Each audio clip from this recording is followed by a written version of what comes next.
2012년에 이제 19대 총선 때는 당시 남경필 후보에게 패배했지만, 그죠?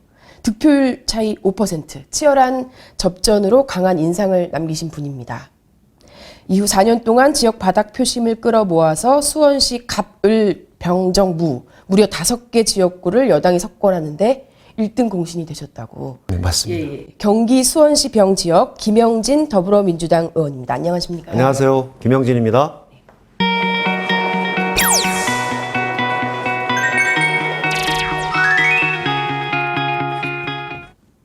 수원시 인구가 이제 125만 명이에요. 전국 최대 기초자치단체이자 경기도청이 있는 지역인데 규모랑 위상에 비해서 교통시설이 좀 열악하다 이런 지적도 있나요? 네네. 그래서 관련 얘기 나눠볼 텐데요. 신분당선 연장선이 아마 지역구에서 가장 현안인가 봐요. 네. 신분당선 연장선이 2006년에 그 경기도 분당에서 광교 신도시에서 호매실까지 연결되는 철도였습니다. 근데 그 2012년에 분당에서 광교까지만 건설을 하고 중단이 됐습니다. 그래서 광교에서 호매실까지 10km 구간이 연결이 되지 않으면서 팔달구 구간인 월드컵 구장에서 화서역에서 호매실까지 연장이 안 되면서 팔달구가 전체 그 지하철 연결망에서 좀 빠지는 그런 문제가 생겼습니다. 사실 국가가 호매실 지구에 그린벨트를 해제하면서 서민주택을 만들었던 겁니다. 그분들을 위해서 광역교통으로서 지하철을 건설하겠다라고 약속을 하고 했던 부분이기 때문에 이 문제가 전체 팔달구의 교통 환경을 바꾸고 시민들이 서울로 가는 이런 교통 환경을 만드는데 대단히 중요한 문제가 됐었는데 지난 13년간 되지 않아서 이 문제를 조속히 확정하고 착공해 나가는 것이 팔달구 구민들의 대단히 오래된 염원 사항입니다. 근데 그때 왜 어떤 구간은 들어가고 왜 어떤 구간 들어가지 않아요? 왜냐하면 1단계로 경기도 분당에서 광교까지 10km, 그 다음에 2단계로 광교에서 호매실까지 10km 연이어서 하기로 했는데 이것이 이 투자 자체가 재정으로 진행을 하다가 민간 투자로 전환이 되면서 민자로 전환이 되면서 경기도 분당에서 광교까지는 하고 나머지 10km 구간을 못하게 됐던 그런 이유가 발생했습니다.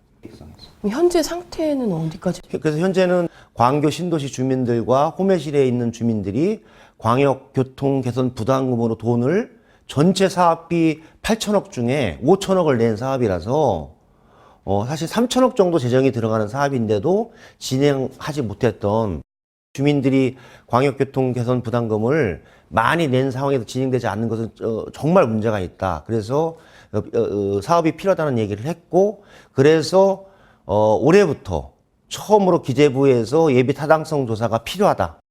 그 타당성 조사를 수행하고 있는 KDI에서도 이 사업에 대해서는 제가 보기에는 필요한 사업으로 보고 있기 때문에 반드시 될 수 있는 사업이다라고 보고 있고 12월 전에는 이 사업이 진행될 수 있는 결정될 수 있는 그런 시기라고 저는 보고 있습니다. 팔달 주민들 관심사 중 하나가 또 팔달 경찰서라고 들었습니다.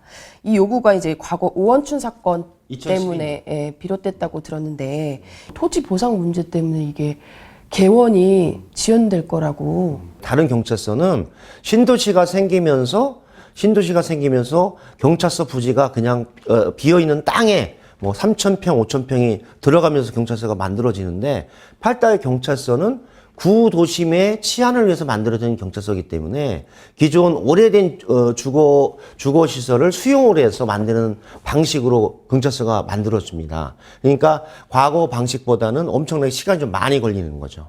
현재는 감정 평가가 끝나서 현재 토지를 수용을 하고 있기 때문에 시간적으로 약간 연계되고 있지만 예정에 맞춰서 제가 보기에는 건설이 될 것이다. 김영진 의원님 이제 관련 기사나 SNS 글이 화제가 된 시간을 이제 제가 들여다보고 솔직한 심경을 듣는 시간인데요. 국회 지금 기획재정위원회 소속이시잖아요. 네네. 종합감사 때 자유한국당 황교안 대표 그 계엄령 문건 개입 의혹이죠. 요거에 대해서 어떻게 작성됐는지 확인하는 게 중요하다. 이렇게 말씀을 하셨어요. 관련 댓글을 한번 볼까요?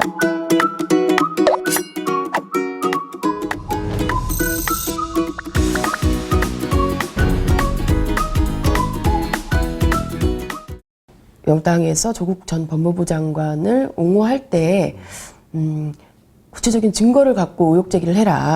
이것도 상대에서 보면은 그런 식으로 볼 수 있거든요. 그런 류의 댓글들 같아요, 아마. 그 문건에 기반해서 사실관계를 얘기했던 겁니다. 계엄에 대한 계획은 합동참모본부의 계엄과에서 만들게 돼 있었는데 사실은 그렇지 않고 기무사령부에서 만들게 됐습니다. 즉 군의 체계에서 벗어난 곳에서 만들었기 때문에 이것은 합법적으로 만들어진 것이 아니라 쿠데타적 요소가 있는 사안이라고 봤기 때문에 이 문제는 국민들이 알 필요가 있다. 그런데 기획재정위원회가 아니면 그 시기에 상임위가 열려있던 데가 없었어요, 국회가. 그래서 이 문제는 국민들에게 반드시 한 번 정도는 상기시킬 필요가 있었다라고 저는 봤어요. 초심을 잃지 않고 일하라고 하는 주민들의 말씀을 잘 듣고 목소리에 겸허하게 앞으로도 더 열심히 노력해 나가면서 마지막 국회 예산과 입법을 위해서 최선의 노력을 다하도록 하겠습니다. 수원의 중심 8달구의 자존심을 지키는 제대로 된 국회의원으로서 열심히 일하겠습니다. 고맙습니다.